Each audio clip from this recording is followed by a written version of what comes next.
right, welcome to the Ringer Gambling Show Wednesday edition. Cousin Sal here, Joe House here, Anthony Dabbundo. Yeah, it's a full house. We have a big show here. Thursday night picks. We're going to do it again. We do it every week. NBA talk, our Wednesday plays of the day, Hump Day Headlines. House, you're excited? NFL trade talk. We got so much to discuss. Luckily, your team wasn't involved in the trades. Mine was heavily to their detriment. I'm excited because I've been sick for basically a week. Today is the first day that I feel like I got some energy back. Yeah, And good. we're also so far now removed from the quarterback situation in Washington that nobody cares. It's off the radar. I don't have to hear anymore comparisons between RG3 and Jaden Daniels. So everything is on the uptick, Cousin Sal. It's so funny because, well, it's not funny at all, but like I'm almost jealous when people say Washington's had the year from hell. And I'm like, no, I want my team to have the year from hell. Like it makes me a better fan, the Bundo, if in my mind, my team's been through more shit and I still have to stick by him. Do you ever get that? Or now you root for like one of the best teams in football? I was So it gonna doesn't really say we're matter. we're having the year from heaven. I don't know what the year Yeah. from hell even is. Jets trade Sauce Gardner to the Colts for 2026 and 2027 first round picks. And Adonai Mitchell, the guy who, that guy who doesn't know how to complete a touchdown, right? Drops it at the goal line. You must be over the moon. Go ahead. Let's hear your thoughts. This is the Ringer Gambling Show presented by FanDuel, the best place to bet the NFL all season long. FanDuel's got it all. Same game parlays, quick bets for jumping in live, and your way so you can build the bet that fits your play. In Missouri, get excited because FanDuel's coming your way December the 1st. Download FanDuel.com/gamblers to get started. Must be 21 plus in present select states and 18 plus in D.C., Kentucky, and Wyoming. Gambling problem? Call 1-800-GAMBLER. Visit rg-help.com. Call 1-888-789-7777 or visit ccpg.org/chat in Connecticut. It's very rare that a player as good at a premium position as Sauce Gardner becomes available and you have the opportunity to acquire that player onto your team. And so I think that's kind of where I start from this when I put my Colts rose-colored glasses on and I'm trying to rationalize the trade. And honestly, it was shocking. And I think one of the main reasons it was shocking is that Chris Ballard, throughout his tenure, has been criticized by me and many others in the Indy Colts community for being too passive, for being too conservative, for not making the move, for not taking the swing, taking the chance. And now he's done it. So I think you have to include that in the context of this. You also have to include the context of the fact that with the passing of Jim Irsay and Carly Irsay taking over, there's a lot more scrutiny on Chris Ballard right now, on Shane Steichen to have a good season, to put together a winning team, because if not, that's probably their jobs. And so there is no more desperate GM than a GM who's willing to mortgage some of the future for the upcoming season or the current season. And so that's what Ballard did. They now have the best DB room in the country. I'm excited to watch, what Gardner and Ward, when he gets back, can do with to offenses. But it's exciting. I think it's a move that signals that they have full faith in Daniel Jones. Whether they should is a different question. Well, I think the urgency you talked about is a real thing. Like you got Carly's the granddaughter, right? The one taking notes on the Daughter. sideline. The daughter? Daughter. Oh, the daughter of, right, the granddaughter of the, okay, yeah. She Yeah. is someone's granddaughter, right? I mean, it would have to work that way. Yeah. Probably. But, so she's taking notes over the GM show. Imagine if Simmons was taking notes to Bundo, how tight your soccer picks would be. Like, there is some urgency here. I get what's going on. And then, House, on my end here, the Jets trade Quinnen Williams to the Cowboys for a 2026 second round and a 2027 first round pick and defensive tackle Mozzie Smith, which makes and then in terms, when I look at the lens through the Micah trade, it ended up being Micah and Mozzie for Quinnen and I just hate it. I don't know if I would have liked it better had they won Monday night and they dropped that disgusting game to the Cardinals. But it definitely doesn't make sense. The only thing I think this does, House, is gets us a win where we might not have had a win if we bring these good players in and we drop 6 spots in the draft order for next year. So good job, Jerry. Way to do it. Way to pull it together again. Two responses to you on Go that ahead. front. In the first place, Dallas is pretty good at drafting. And it doesn't really matter kind of where in the draft. Their selections have come. They've done a pretty good job in the first round at drafting. But here's the more important thing to me. Let's not poo-poo an additional win, Cousin Sal, because you can go Why? on to the FanDuel Sportsbook right now Oh, I and see. get the Dallas Cowboys over 7.5 wins, which was the win total at the beginning of the You're season, freaking nuts. Yeah. and it's plus 175. Now, one more win. Look, we have a win coming up against the Raiders. No, we don't. We have a win coming up against the Raiders. No sure thing.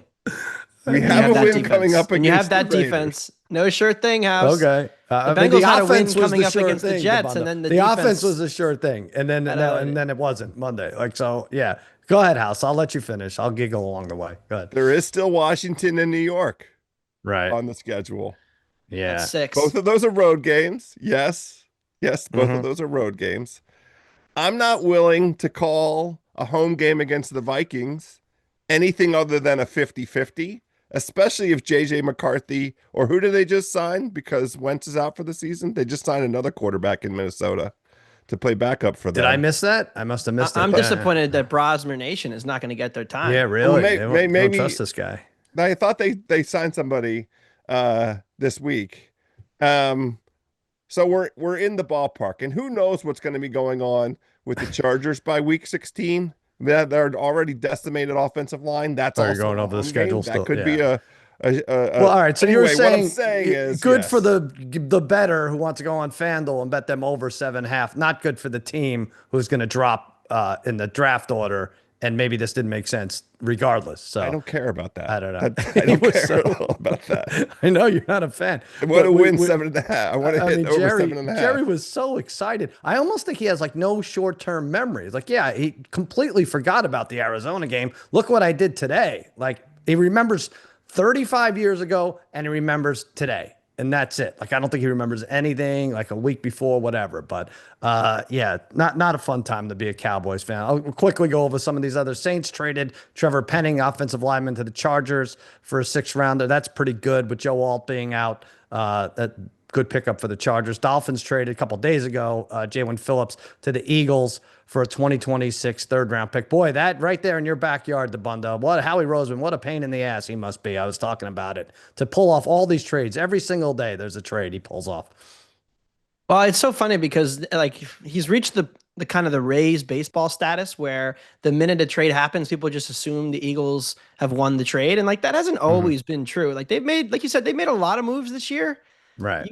A lot of them have just kind of been nothing moves. Obviously Jalen Phillips is a much better player than any other player they traded for this year. Jair Alexander. the day Jair before. Alexander, Yep. who was healthy scratching. It's like, oh, they got John Mechie in the room and then now they got rid of him already. And they brought in Kendrick Green from Houston before the season. He was supposed to be a big hit for their offensive line depth, and he's off the team. Like, so, I think maybe we get a little over our skis with it's Howie season. Look at Howie go. But certainly, like if Phillips is a good pass rusher, a 3rd-round pick is a bargain for him, especially since the Eagles will probably get a compensatory pick if Phillips does not come back next year. They'll get a compensatory 3rd or 4th anyway. So Yeah.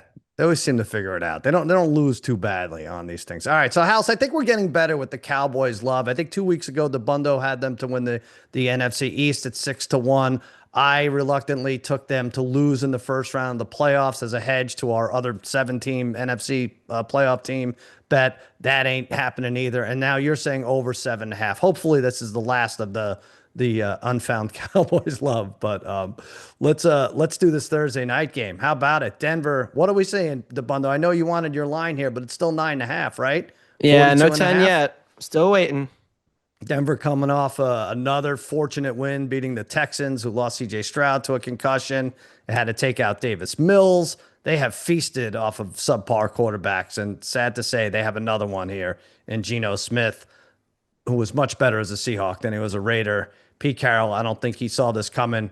They lost to the Jags by a point in overtime. House, you won with the Ravens in the under. You were the only one of us to pull out a win as far as our Thursday night team pick went.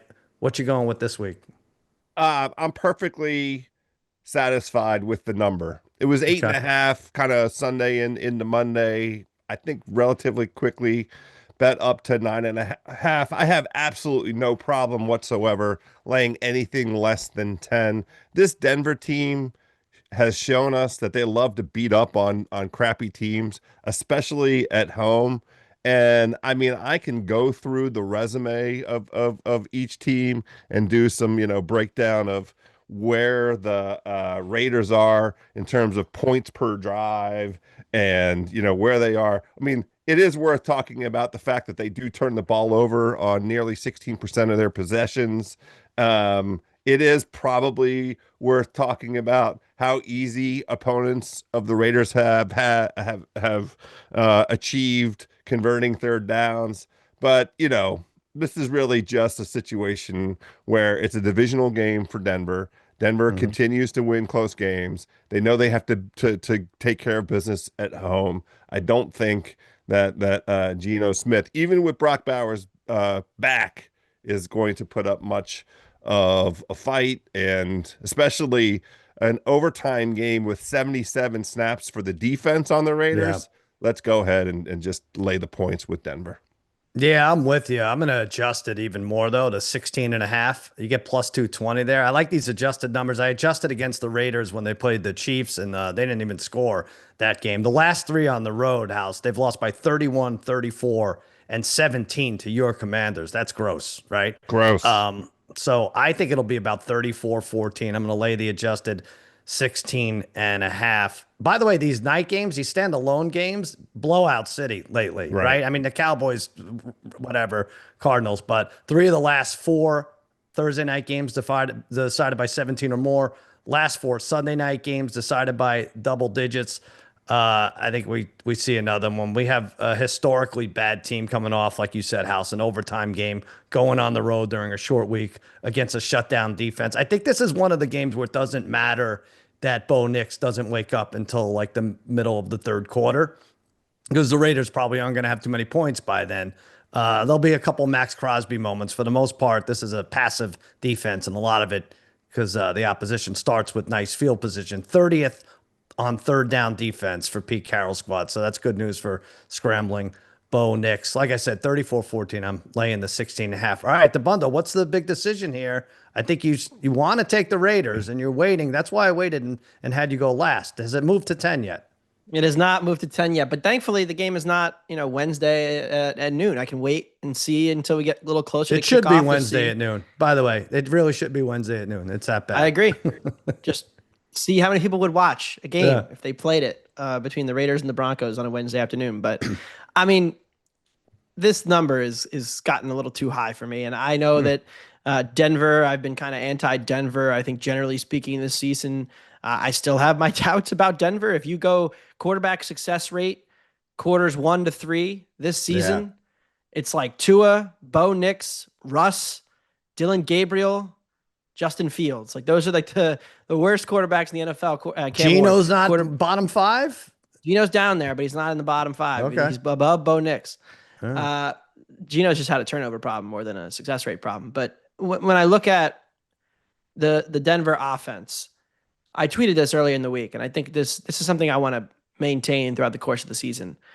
We are no longer reacting to any offensive performance that happens against the Bengals and the Cowboys. Those two defenses are so unbelievably bad, like worse than even the worst defenses usually are by a degree, that games against them that inflate your metrics and your stats just simply cannot be something that we're drawing meaningful conclusions from. And yes, I'm insulted. I'm sorry to the Bears. Yes. I know everybody's doing the Caleb Williams thing after the Bears had a big win. I'm sorry to Denver because Denver fits this perfectly.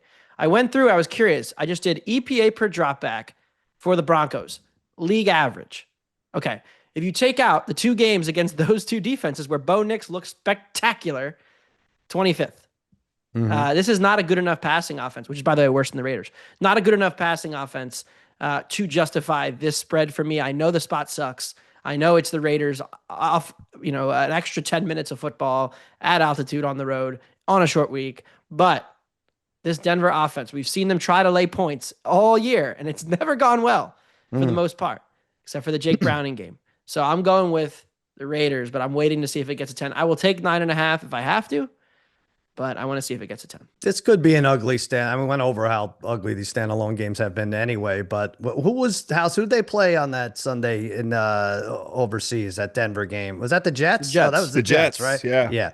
It could be like that. But Dabbundo, so you're saying Denver probably won't score enough. Like you wouldn't go with Raiders over 16.5, right? You'd rather have the plus 9.5, thinking Well, the that other thing it'll is be like the 20 to defense. 10. Yeah, The defense 20-13. wasn't as Yeah. good last week. Without Denver's- Surtain, like Houston was able to move the ball until Stroud got hurt. Houston would get down to the 20 and then they kick a field goal in true Texan fashion. That was But the they first at least moved the ball. quarter. Yeah. It happened pretty early in the game. It was like, No, we're they was talking about one 12, what was drive. it, 12-7 when he got hurt? Yeah. I mean, again, they're the luckiest team in the world for sure, but they also get it together. And look, this is the deal. We're holding a 6 here, showing a 6 for me. I don't care so much about Bo Nix lighting it up. It's we're looking at the Raiders here and what they do on the road. But all right, let's do a player prop. Dabbundo, you won with the Tua interception last Thursday. House, you won with Henry longest rush over 19.5. I don't remember what I lost with, but it was pretty brutal. Oh, Bateman. Yeah. Still, what am I? Enough with that guy. House, hit us with an over here. Whoa, Ashton Genty. I like this.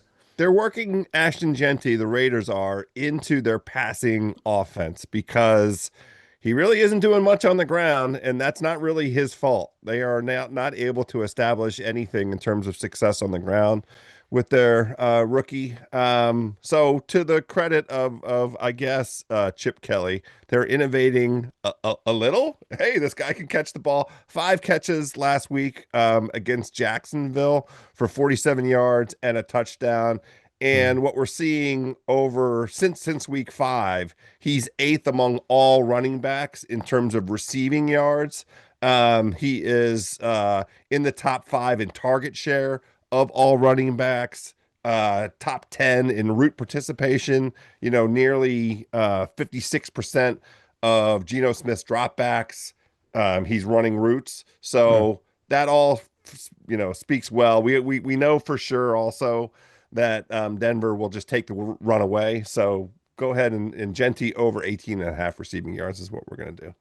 I like that. I'll go with a negative Raider player prop here. Mike Mayer under 2.5 receptions, minus 108. He stayed under 3 receptions in 6 of the last 7 versus top 10 defenses. Denver, 3rd best defense overall and 6th against the pass. And now with Bowers back, Mayer's less of a focal point for this offense. Against Denver, the last 2 years, he's gone for 0 and 2 catches in both games. So I'm going to play him under 2.5 grabs, minus 108. Come on, I got to hit one of these Thursday player props. It can't be that hard. It's 50-50. Dabbundo, Bo Nix. All right, so what are you saying here now? Does this go counter to Correlated. It is? Tell me how. If the Raiders are closer than I think the score indicates, then Bo Nix will need to be throwing the ball in the fourth quarter. And also, I think the way the Raiders play defense sets up well for Bo having to throw the ball frequently. They won't be able to get as many explosives as they did, against Dallas a couple weeks ago. Even if you go back to the Bengal game where he was throwing the ball a lot, the way that the Graham defense is set up, it's to prevent explosive plays. So I think that's a decent matchup for Nix. And even if you go back to last year, which was against the same defensive coordinator, he had 25 on the road against the Raiders in the second meeting. The first meeting, he finished with 20, and that was a game where the Raiders had a huge pick 6 that basically took the game away, and they were dominating in the fourth quarter. So that wasn't really a competitive game. So my point is that this game is competitive. You'll see Nix go over 20.5, and I do think it'll be a competitive game. So I took Nix. Completions too. You would think if you're betting the Raiders, you might go attempts, and then you could like root against when the ball's in the air, right? But all right, you got a lot. You're threading a nasty needle Love here. to thread the needles. Yeah, let's do a touchdown prop. All 3 of us lost with this last week. House Dulcich, Gordon, HM. What a terrible game that was. 28-6, 28-7. Still waiting for the Dolphins to score. No, Good no Lord. Dolphins touchdowns kind of hurts. Yeah, that doesn't. You can't get it done like that. But go ahead. Especially You have when Ollie Gordon gets hurt in the first quarter. Yeah. You have a good one here. Yeah, I like Troy Franklin, who has very quietly taken the lead in the receiver room for the Broncos. He leads the Broncos in overall targets and red zone in the red zone this season. Over 34% of Denver's targets in the red zone. That's 5th in the NFL. And he is also, on the field, it makes sense for the 2-point conversion. So it just further contributes to the idea that Knicks is looking at Troy Franklin plus 180 on the FanDuel Sportsbook. I like that. I'm a Troy Franklin fan. I root for him via my son who goes to Oregon. He was a Duck, and the bad part, what they were down on him in training camp is because he's like 6'3", 165 pounds. He's listed as 180 on every website, but he is making the most of every single ounce of that frame. So good job by Troy Franklin. All right, Dabbundo, you and I have Bowers. Which is the number? I had 165. You have 180. I just saw a 180 pop up before. Good. I think you All did right. your prep before I did. Always put it in the doc before. We'll take it. We'll take it. Yeah, I mean, at this point, like, Gino is very clearly dialed in on his one competent, excellent receiver. And you can pick on the Broncos defense over the middle. I mean, they are not good in coverage. Their linebackers stink in coverage. So I think a good tight end can really take advantage. Like Warren had a big game against them earlier this year. They've been able to you move the ball through the middle. Yeah, I have not much to add. He had 22 targets against Denver in 2 games last year. He scored a touchdown, obviously 3 last week. Gino can't get enough of them. 12 receptions on 13 targets. 3 of his 5 games, he's had 8 targets or more. So he's right there. He's obviously thinking about him. I asked Simmons Sunday, has there ever been a tight end that made a bad team interesting like this? Like, you might buy a Raiders ticket to go see Brock Bowers. Can you say that about any other tight end in the history of football? Now, I know it's early. And he said Ben Coates. Who? Kyle Pitts. Stop it. Come on. This is a serious show, Dabbundo. What are you talking about here? House, you and I have been around longer. He said Coates, and I laughed at it, and I think he was kidding too, but okay, that might be as close to no one's buying a ticket to see Ben Coates play specifically. No. Is there anybody? Like, were the Chargers bad enough when Antonio Gates was there? Maybe wasn't it Rivers a lot a lot of that though? That's right. I mean, they were up and down a little bit. It's not like they were dominant. But this is a 2-3 win team every year, probably for the next 5 years for the previous 2. You know what I mean? I wonder, that's harsh. Oh, all right. Okay. They win I know 6 it's harsh last year. They won 6 last year. Yeah. Yeah. Oh, did they win 6? Okay. Yeah, that's right. I forgot. All right. All right. Is there even a 6-win team where a tight end played on? I don't know. I'm trying to get Benjamin Watson on the Saints. No, I'm kidding. So anyway, the problem with this bet, Dabbundo, and I have it too, is they're only expected to score 1 or 2 touchdowns, right? 16.5 points would put their over under touchdowns at 1.5. So we're betting on if they're on the short end of that he gets 1. I did this with what's his name, Rico Dowdle last week for Carolina, and awesome it worked job. out marvelously. Marvelously. Except for the many money line parlays I lost. All right, speaking of, couldn't thread the needle. No, I'm not. No way. I got to run away from I'm sprinting from the needle. 107, Ringer 107. Simmons has us doing this contest. It's the 5 shows going up against each other. It's such a ho-hum graphic, House. The leaders are 1 game above 500. And then there's you guys who were 2 and 3.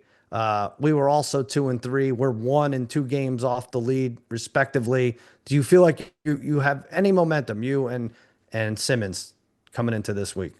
Only in the sense that we escaped a week that really felt like it could have delivered an 0 and 5. I mean, that week 9 slate was so tricky, and the easy regret of not taking advantage of the Steelers sitting there, but really knowing better. We tried to just sort of tease. We tried the money line parlay, the big how's that working for you? But yeah.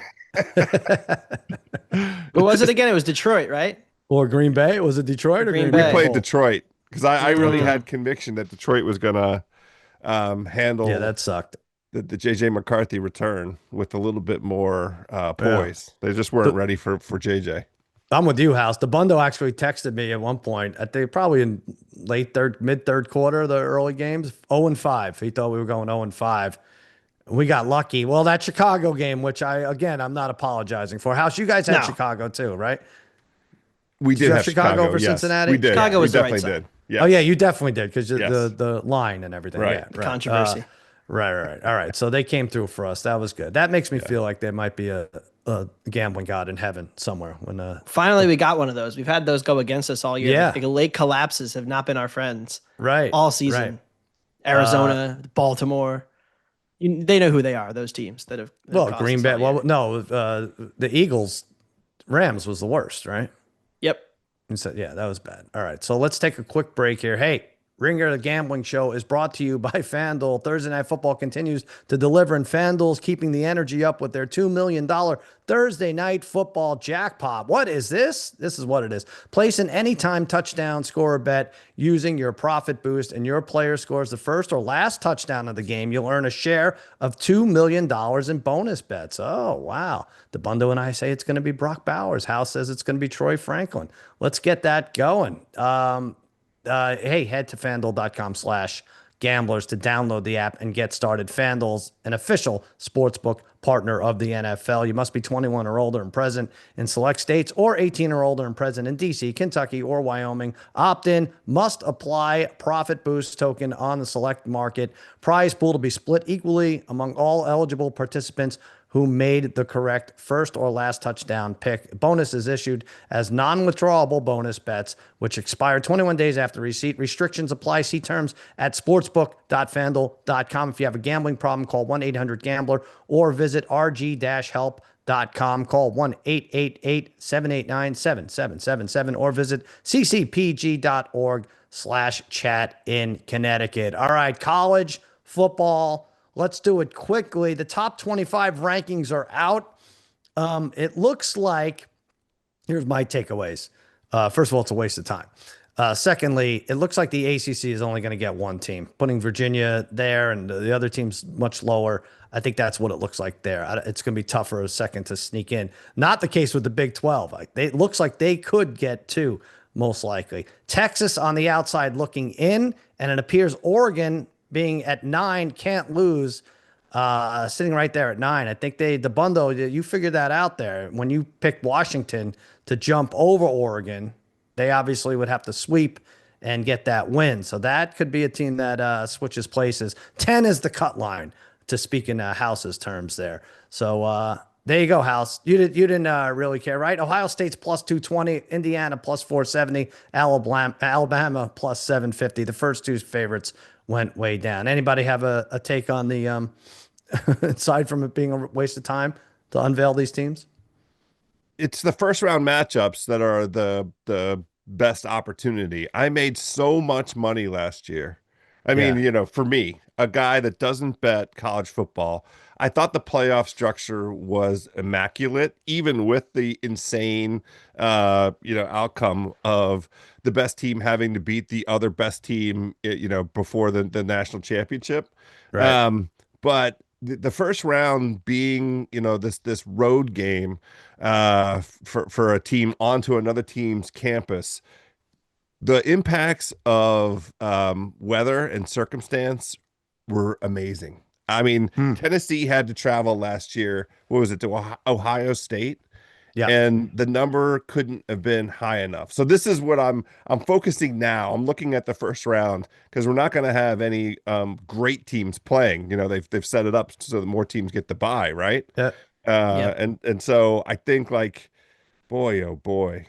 Right now, Oregon, it's Ohio State, Texas A&M, and Alabama would get the buys. Yeah. And but to your point, the bye teams all lost last year, right? So it's there is a money making possibility. Also, in Julian saying Dabbundo, I said he's now plus 180 to win the Heisman. He was 440 last week. When we were talking about a couple weeks ago, he was 650, and we discussed like all he has to kind of do is beat Michigan, win every game, and then beat Indiana. Yes, but if you money line parlay Ohio State to win every game the rest of the way, you're not going to get plus 180. You certainly weren't going to get plus 650, right? So anyway, well, it's essentially them to win the Big Ten. So that's the question, That's right? it. So Yeah. if they win the Big Ten, so they're what, minus 140 to do that?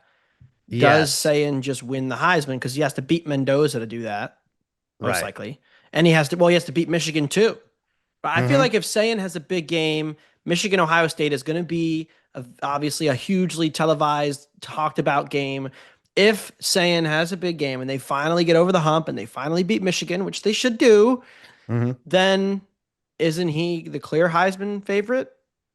Unless he just has unless Mendoza goes and takes it from him. Well, that's it, right? So Mendoza's what, plus 220? They finally have a line on that game. I know we were looking at it for last week. FanDuel put a line up for that Big Ten championship because it's almost set in stone. 3.5. Isn't that what you said, Dabbundo? 3.5. Yeah. And 49.5 is the over-under. So minus 166 for Ohio State there. What'd you say they were for the conference if you want to just take them now?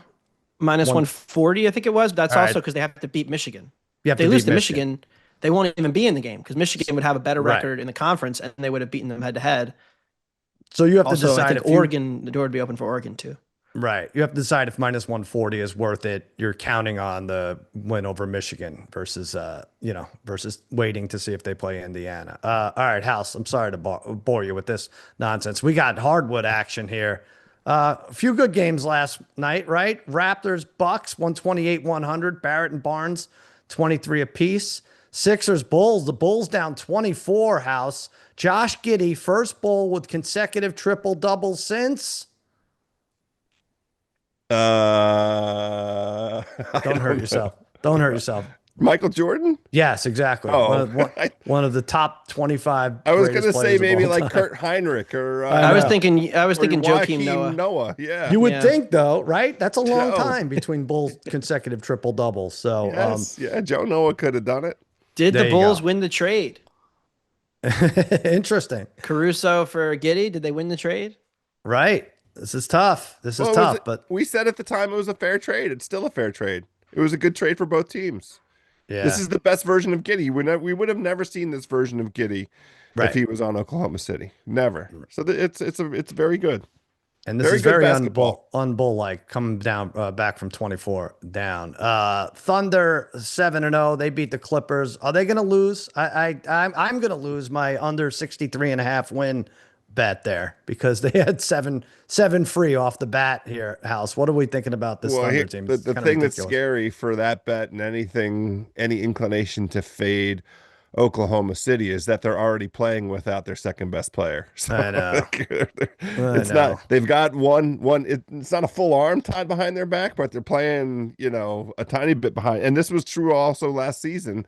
At various points in time, they went through injury issues with Chet, with Hartenstein. I mean, they're built for it. They're deep, and I'm not in a position where I'm coming on this show and telling anybody to fade Oklahoma City. They just handle their business. Yeah, they have to be missing their first, third, and fourth best players too, I think, for my bet to have a chance here.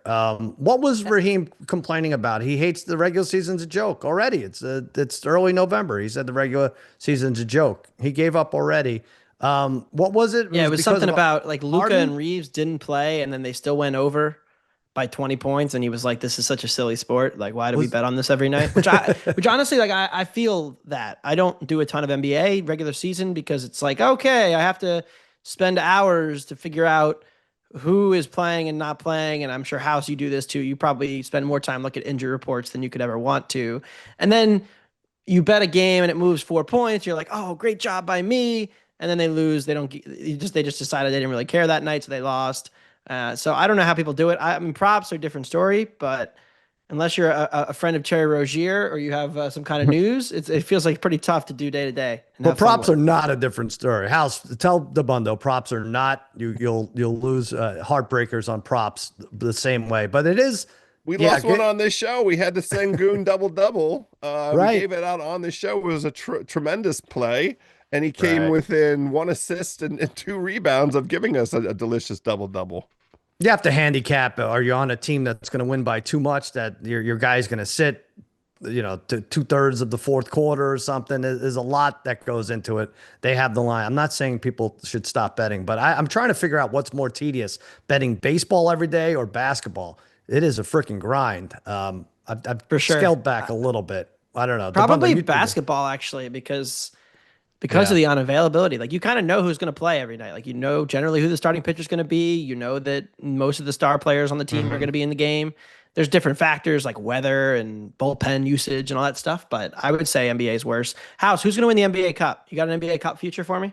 That's the kind of thing I Oh, get up for. Like single elimination NBA basketball is. We have a big parlay on the NBA Cup. I Thanks to might have this. speculated on the Spurs, Okay. because that's the kind of team that will be motivated in every. I mean, the winners of the cup thus far have been teams that have viable chance of winning the NBA championship. I mean, and some of them have put us on notice of how competitive they could be at moments when we weren't anticipating it. The Pacers being in the cup finals a couple of years ago really did serve notice to the NBA that the Pacers had arrived with a chemistry and a few important parts of the puzzle to make a run in the NBA playoffs, and then lo and behold, they made it to the Eastern Conference Finals 2 years ago. So it is indicative, I think. I don't know if there's any value now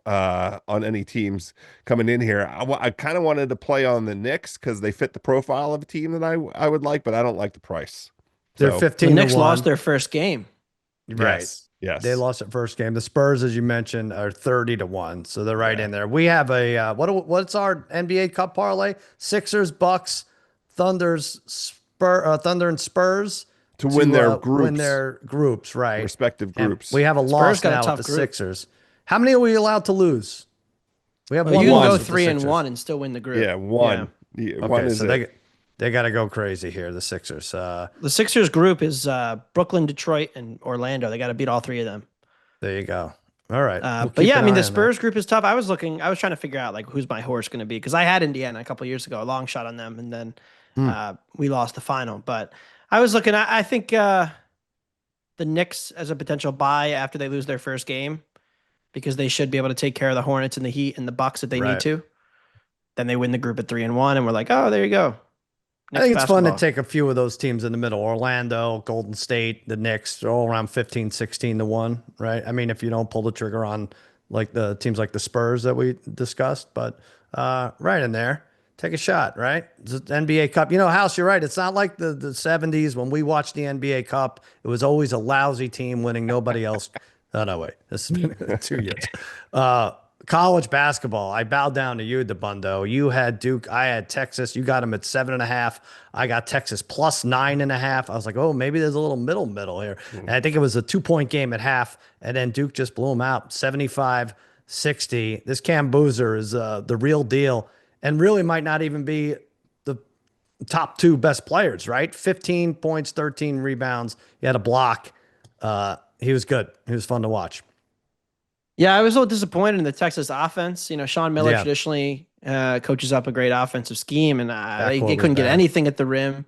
They kept getting into the big guy, and he was traveling every time he tried to put up a post move.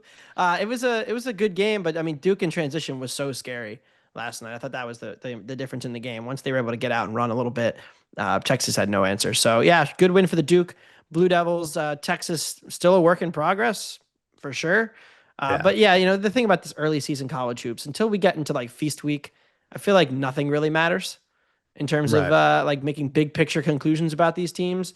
You can just try to bet and see how it goes. And usually the big it's just favorites players, are right? good money. Now it's like Isaiah Evans, who started 3 games last year for Duke, has 23, the big giant game. So that's But that what does you want to tell you see. something. And I last week went ahead and did some dabbling in some conference winners on the FanDuel Sportsbook and a tiny bit on Final Four. Final Four, the pricing's horrendous, but I did it just so that I could be able to say I had a ticket. And one of the teams that I bet was indeed Duke, who was at the time last week anticipated to be second in the ACC behind Louisville. Ha, ha, ha. Now they are favored, but it's still plus 170 to win the ACC. Now, obviously, any injury to any one of these kids for any prolonged period of time kills your bet. But as we sit here, plus 170, I saw so much out of that Duke team, and I know how ready they are. I love the way that their season ended last season. They have the center that they have is a kid from the DC area who played at Paul VI. He is a beast. I'm going to mess up his name. And Bonja. I'm just going to say it like that. Yeah. See how close I came to an AD. Yeah. But the inside out and their ability to bruise with Boozer, yeah, I'm kind of bullish on Duke. Well, that was my first loss. I had the center playing at Paul the under 5.5, and of course he comes in at Paul the sixth. Unbelievable. Of course. Well, How you am didn't- I supposed to? Yeah. But one of my narratives, though, Dabbundo, for these early games, I know you say they don't mean much. I think like the younger teams maybe take longer to get going. Not the case with Duke, though. They just freaking like lay the smackdown on everybody. And it doesn't matter when in the year. It could be in the middle of the night, 75, 60. And they're plus 1,100 if you like them to win the whole thing. House, I was looking plus 220 to reach the Final Four. I don't know. Yeah, did those you are say terrible odds. Those Yeah. are yeah, exactly. Not that good. Not that No, good. All right, not listen. good. Let's do this. Hump Day headlines. A couple things went on since we last spoke. One of them, that Tom Brady has cloned his dog. Six-time Super Bowl winning quarterback, current Fox Sports broadcaster, said Tuesday in a statement from a company he is an investor in that his dog, Junie, is a clone of his late dog, Lua.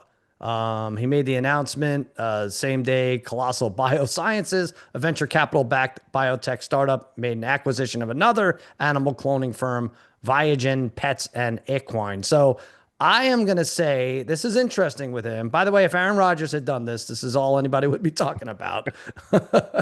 And he might still. Plus 250 that we find out Tom Brady himself is a clone or AI. What do we think about this, House? He maybe got it going before AI was popular. Weird, shitty body coming out of college. Now one of the greatest athletes of all time in any sport. Has the Benjamin Button reverse aging effect. Maybe there was a glitch when he became a broadcaster, but is he himself a clone? There's definitely more than one glitch when it comes to Tom Brady.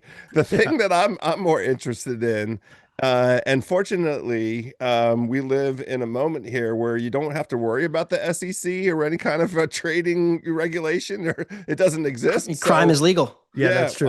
Look, I didn't say anything about crime. I just talked White collar about SEC regulation. I mean, come on.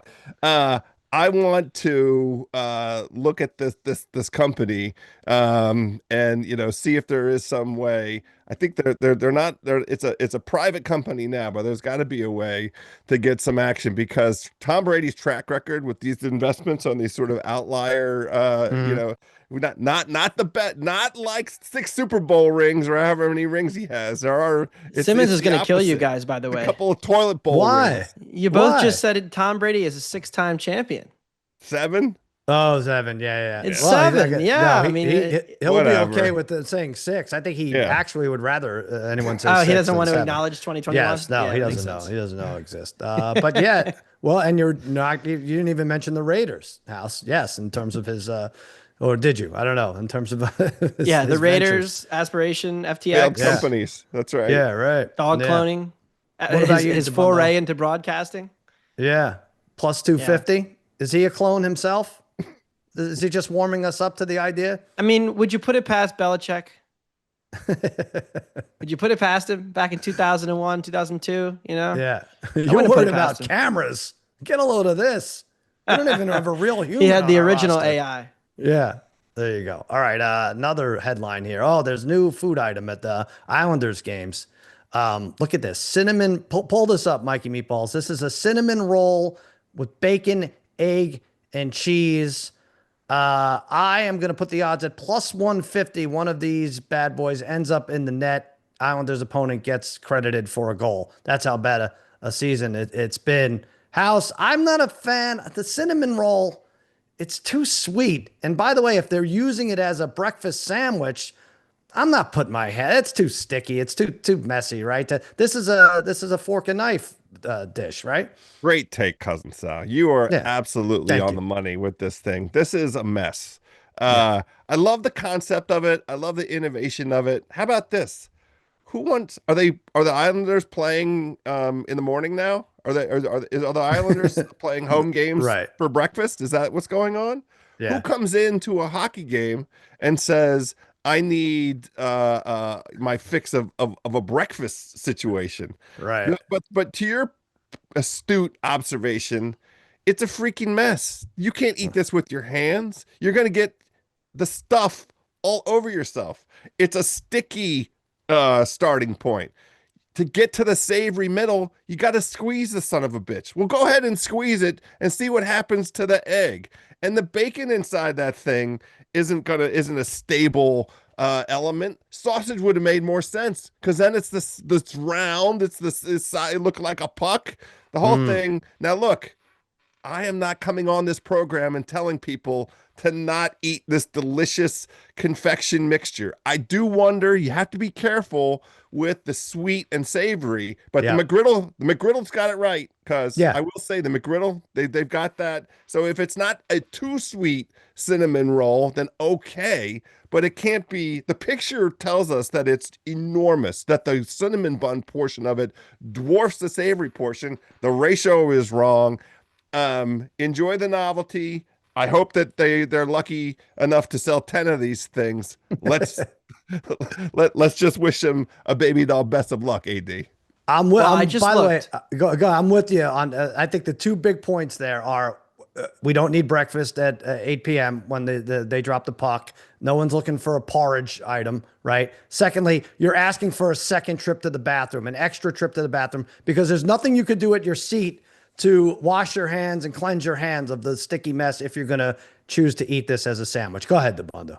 Sal, did you grow up an Islanders guy or not really? Yes. I was right there for all 4 consecutive cups. Loved them. They lived on my block, a couple of them. It's terrific. All right, so I got an idea. Go ahead. We're going to do a Ringer Gambling Show Wednesday field trip. The next Islanders game that starts before 3 p.m. Eastern is Sunday, November 30th against the Washington Capitals. Hey! 1 p.m. So we'll get there early, 11:30. We'll get in, we'll get our sandwiches, and we'll watch we'll say, as they say, let's do that hockey. I'm who's for we? That. Who are you talking about? Yeah, who says you that? And who else? Yeah. Well, that's the thing. It's a field trip, House. You're gonna go watch the Capitals. Well, first of all, it'll be a head-to-head. We have Capitals, a football Islanders. show. Yeah, that's tough. Yeah. Oh, that's right. We have a Sunday show, don't we? I mean, we'll do it live. We'll do it live from the seats. For hockey, hockey is a call me in May sport. Respectfully. Yeah. Well, Melissa, I know it's a big Thanksgiving weekend. Just I'm getting out of town. Simmons, we're not doing the football. You understand there is a cinnamon roll, bacon, egg, and cheese item that only makes sense to eat now because it's a 1 p.m. game. Makes sense for me because I'm on the West Coast. It's kind of 10 a.m. for me. It still doesn't make sense. They have 2 1 p.m. games this year on the schedule. Three at home. Thanksgiving all on Saturday or Sunday. I gotta leave Thanksgiving dinner early because I have to get out to Long Island for the Islanders game on Sunday early. Sunday. But House, we'll do a whole thing because Friday you can do Thanksgiving in DC with the family. Friday you take the train to Philly. We'll go to Bears Eagles, and then Sunday we'll take the train up to. It's too many trains for cinnamon roll. I'm happy to go to Philly and just eat and skip the Bears game, but it might just be an item we add to our Thanksgiving buffet here. I mean, that might be the way to do it here. Citizens Bank had a s'mores quesadilla this year. It's like kind of gross. Oh yeah. I think I don't know. Are they just trying for gimmicky items now, House? Like they don't think a lot of these have lasting power, do they? Well, this exists. Like you can get this thing out in the wild. It's prepared and served by bakery or brunch focused kind of places, and I don't think during brunch hours. Yeah. Right. And it's not like imagined as a to-go thing. Like we're making this so you can grab it and go. I mean, right. The donut croissant combo, right? That makes sense. I get that. That's your little savory sweet kind of thing. But anyway. Oh, that's the other thing. It has to be eaten right away. These things will not travel. Don't put this in your free handbag and take it home from the island. Have you ever had a donut burger? No, I've had a peanut butter and jelly burger, not a donut burger. Now, I don't like where immediately your hands it takes away from the meal. I don't like when you have to use the sticky stuff. It's fine. But Cape Cod Baseball League, I got a donut burger. Yarmouth Dennis. It was not nearly as good as advertised. No. Yeah, it's too tough. much. It's tough to pull off. I feel like we've talked too much on this and yet not enough about this. Honestly, I can go on for hours about this food item. Cinnamon roll, bacon, egg, and cheese. right there at the Islanders games. All right, let's take another break. We'll be back with our Wednesday wild predictions and our best bets, our play of the day for Wednesday. All right, House, you say we're back, baby. You love this, your Wednesday wild prediction. Now, we have gone really wild with this. A lot of these wild predictions involve the Cowboys doing good things in the playoffs. So let's steer clear of that for a second. But I think you won a 13-point teaser, and you're not giving up on them just yet. No, I took a break last week, and I have no idea what I did in terms of my wild wager, but I'm sure it was a loser. Or maybe it was a future that hasn't been decided yet. It was all the future. It was all the teams we thought to make the NFC playoffs. To the NFC playoffs. Yes. Still alive. That actually held up because San Francisco won. There you that go. was Most weird. importantly, because San Francisco actually handled their business against the Giants. So Well, that thing, now it's like knock on wood. Carolina could sneak in, and that would be The treacherous. podcast is back. We gotta sell high on the the Panthers. Panthers and the Bears are your Right. risk. Right, that's what we're in Well, trouble. we honored San Francisco for their fine performance by putting them right into this 13-point tease. This is 4 legs, so you get to -120. And we're doing the Vikings +17 at home against Baltimore. This is probably the riskiest element of all of this because Baltimore can definitely win by margin, but it's the fact that the Vikings are at home. That home crowd gets to celebrate the tremendous performance of J.J. McCarthy. I'm sure Flores will have a blitz cooked up for Lamar. The blitz hasn't really been good against Lamar in the history of Lamar in the NFL, but Flores, did a very nice job against Goff last week. San Francisco 49ers at home against the Rams, getting 17 under this thing.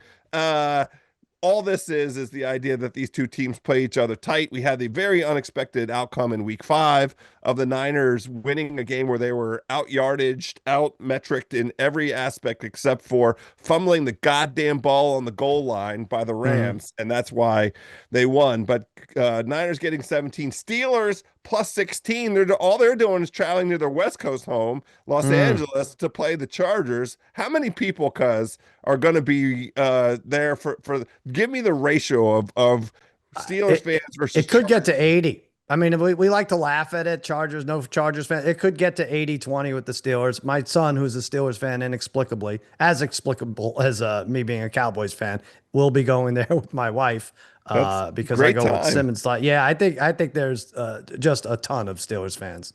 Probably tailgating. Yeah. +16, and honestly, when we get to the Ringer 107, Steelers might be live for me. That Chargers team, anytime that Joe Alt hasn't played for them, they just haven't had a solution to protecting Herbert in a meaningful way. So +16 for the Steelers, and then the Eagles +15.5 on the road after the bye against Green Bay.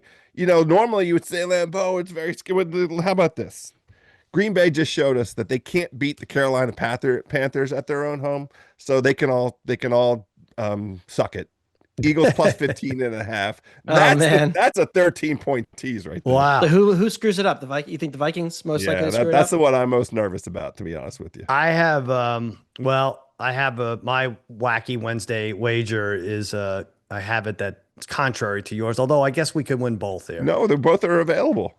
I'm going to take the Packers -9.5 at +280, and you can maybe adjust it to well, I know you can adjust it to 13.5 and get +440. I saw a funny text exchange. It might have been a fake one somewhere. Someone was asking a friend if he's coming to his party, and the other dude posted a Packers logo. And then the friend's like, what the hell does that mean? And he's like, might show up, might not. And that's exactly what the Packers are all about. You could probably say that about 25 teams in the NFL, but I am banking on the Packers having looked ahead. I know it's disgusting. Hey, we have this game against the Eagles. We're not going to try against the Panthers. We talked about teams that games that teams just take off in any league, in the NFL, basketball, or baseball. I think that was one of them. I unfortunately had a lot of money on them during one of their not try games. I think on Monday they show up and we see the offense go nutty like they did against the Cowboys, like they did against the Lions, like they did against the Steelers. Those were their best offensive games. The Eagles off the bye, I get it. Tucker Kraft out, I get it. But I feel like people are counting Green Bay out, and this is where they steal the focus of the NFC. You can't bottle up Micah too long. I would say 33-17 final, House. That's no good. Oh, that's no good for us. No. 31-17. 15.5. 33-17, I said. 33-18. I'll change it 33-18. Thank you. There Let's we go. do it. 33-18. Okay. That's my Probably a scoregami. wacky Wednesday. Yeah, it might be. 33-18. All right, Dabbundo. Anything other than 1-1 would be a scoregami in EPL, right? No, go ahead. Yes. Give us a soccer bet. Well, first of all, I was a little worried that I was going to have to do some convincing of you for Green Bay for Ringer 107 this week, but it sounds like we're going to be aligned. So we can lock that one in. We're going to be on Green Bay in the Ringer 107. So at worst, we'll be 0-4 after Sunday. That's good. That's the good right. Yeah. Yes. Now, big game in the English Premier League on Sunday. I know that my Colts are on at 9:30. We got the live show, Ringer Sunday pregame at 11:30, of which I'll be coming on at 12:45 to give the winner of the week. But while you're doing all of those things, you need 3 screens. 1 screen for Colts Falcons, 1 screen for the Ringer Sunday pregame, maybe a 3rd screen off in the corner, maybe a 22-inch TV, maybe it's like just your phone. Okay. Liverpool and Man City in the English Premier League, the 2nd and 3rd best teams in the league behind Arsenal, are playing. And honestly, over the last 4 to 5 years, there really hasn't been a more entertaining fixture in the whole league than these 2 teams going at it. And Liverpool have had all their defensive issues this year. I know they had a couple better games this week at home. Now against Man City, who are finally playing their best passer in midfield and Ryan Cherky week to week, their attack has taken a huge leap forward in recent weeks. I still love Liverpool's attack, and I think both teams have defensive question marks. So both teams to score in the first half is plus 240. And Ryan Cherky, he's a French international who had a couple assists last week against Bournemouth. We know who, don't insult us. We know who Cherky. Ryan Cherky is. Come on. Plus 350 to get an assist. And it's not up yet, but FanDuel will have it up by Sunday. Cherky to have an assist to Erling Haaland will probably be 7-1. That'll be a good bet too. So I think there'll be goals on Sunday. And if it's 0-0, you guys can come on and make fun of me Sunday morning when I come on the show. Is he fat, Ryan? There's no way he's fat, right? This is soccer, EPL soccer. I mean, Beef Cherky would be a great nickname for this guy if he had like a weight issue house, like a middle school or something. I would eat some He beef is lazy. jerky. Yeah. He's a lazy defender. Great. Beef That's great. Jerky, cinnamon roll. Not egg. that thing. No, but the beef jerky for sure. All right, let's get to our play of the day. Dan, we would have swept it last week if Snell had stayed under 6.5 strikeouts, and he had how many, Dabbundo? He threw his 7th strikeout on his 118th and final pitch. It was an all-timer, really. I mean, that was an all-time sweat. You miss it. I miss it so much. All right. House, you've been great 118 with pitches. these NBA picks. What did you have? You had Houston combined with Sengun. Was that last week? What did you have? No, That was what 2 was weeks it? ago. That was You 2 won weeks last ago. week. Right. You won last week, though. Yeah. Okay. I definitely won last week. Was it I don't remember baseball? what it was. I forgot to write it down. No, it was an NBA combo. This team's gonna beat, and then you had the I don't know. We'll get it. It's on the dock somewhere. Yeah. But go ahead. I definitely hit it. Going back to the association, even though there is college basketball tonight, I looked at the college basketball slate, didn't catch anything. Going in the player prop market, like 2 situations. One is a Jokic triple-double. They are home against the Heat. The Heat is on their last leg of a 4-game road trip. They're going to altitude. The Miami Heat, shockingly, the number 1 team in the NBA pace-wise. They went from an offense that was, kind of stuck in the mud last year, and now they just want to get out and run. That means more opportunities for our guy, the Joker, who has a triple-double in nearly every game thus far this season. That's why the price for that is minus 110. So that's kind of the easy one. I wanted to show up today with 2 bets for everybody. And this one is a little more impressive in terms of the odds. We're looking at my guy Neemias Queta for the Boston Celtics, who are taking on the mighty Washington Wizards tonight. Look at you. A Queta double-double pays at plus 450. The only guy that can stop this is Joe Mazzulla. You got to let Queta cook. Let the man be out on the floor. He will get to the double-double because Washington puts up no resistance whatsoever to opposing team big men. Now, Washington, to its credit, playing style-wise, if they don't get into a game where they're running up and down the court, if they just get into a half court set, both offensively and defensively, their rating is decent, but that's not what this Washington team intends to do. They want to run themselves right out of basketball games. They will do that against these Celtics. Paid a plus 450 on a double-double. Let's go. This is a sad time to be a Washington fan, House. You had a little bit, right? Last year was nice for a minute. And then, the Caps are always around. Oh, man, it's so sad. What are you going to do? What are you, 19 and a half wins? 19 and a half, I think, is the over-under for Washington. You still say under? Yes. I'll do a very quick, I promise, 15-second rant. Go ahead. They are actually capable of being competitive. And the fact that in the fourth quarter, they choose to run just absolutely preposterous, like fast break. They took 10 3-pointers in a game where they had a lead in the fourth quarter. I can't remember which team, but they were competitive with Charlotte. They should have beat the Sixers, and they just run themselves out of game in fourth quarter. There is no indication that they are seriously trying to win basketball games. And it's frustrating because this is the time of year where it's okay to go grab a couple, let these kids figure out, the winning formula a little bit in the NBA. At some point, they need to win. Like it's all well and good. We're playing I disagree. for the big players, but well, there's no danger of them getting over standard? 19 and a half. But this bit is a little frustrating for me. The banner that they're going to put up in Cap One House, you're going on Friday night. You should request it. Competitive with the Hornets. Joe House, hang the banner. House, the Hornets.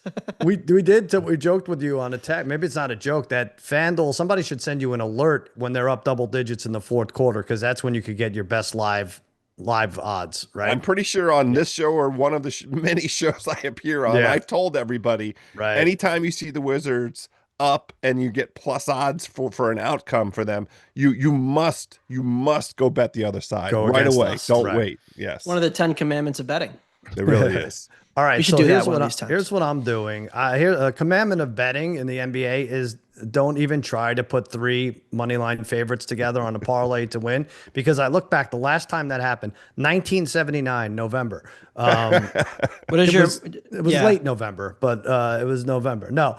So, but I'm doing it. I'm going Pacers, Cavs, and Celtics against House's miserable Washington Bullets there. Pacers are minus 260 against the nothing Nets. They should be higher than whatever that is. Their Nets are 0-7. They just get brutalized on the road. They lost by 28, 11, and 19 to the freaking Hornets. So that's one leg. Pacers. 76ers on a back-to-back. They lost that miserable game in Chicago. I don't see any life in them tonight. I am taking the Cavs just to win at home there. And now I'll take the third favorite, Celtics over your Wizards. House.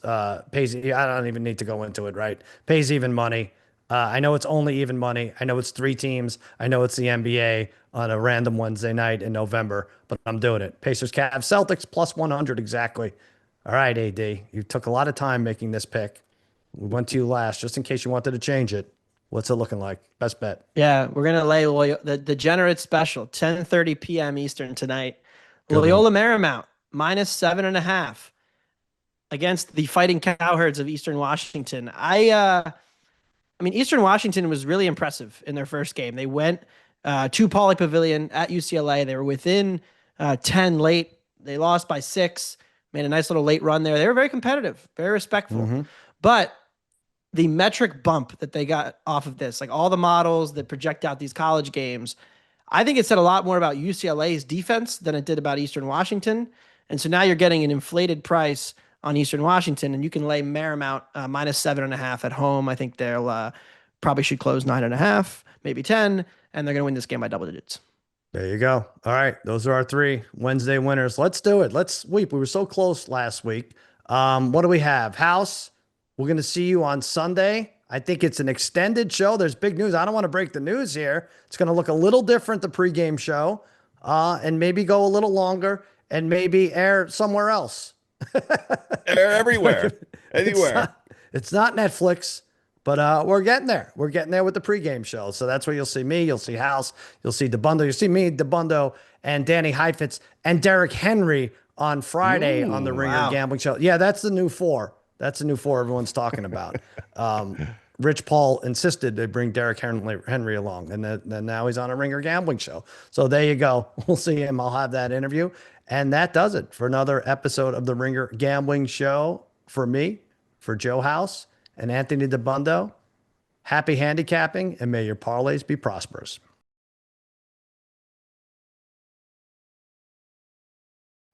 Must be 21 or older and present in select states, or 18 or older and present in DC, Kentucky, or Wyoming. If you have a gambling problem, call 1-800-GAMBLER or visit rg-help.com. Call 1-888-789-7777 or visit ccpg.org/chat in Connecticut. You must be 21 or older and present in select states. For Kansas, in affiliation with Kansas Star Casino, or 18 or older and present in DC, Kentucky, or Wyoming. If you have a gambling problem, call 1-800-GAMBLER or visit fanduel.com/RG, 1-888-789-7777 or visit ccpg.org/chat in Connecticut, or visit mdgamblinghelp.org in Maryland. Hope is here. Visit gamblinghelplinema.org or call 800-327-5050 for 24/7 support in Massachusetts, or call 877-8-HOPE-NEW YORK or text HOPE New York in New York.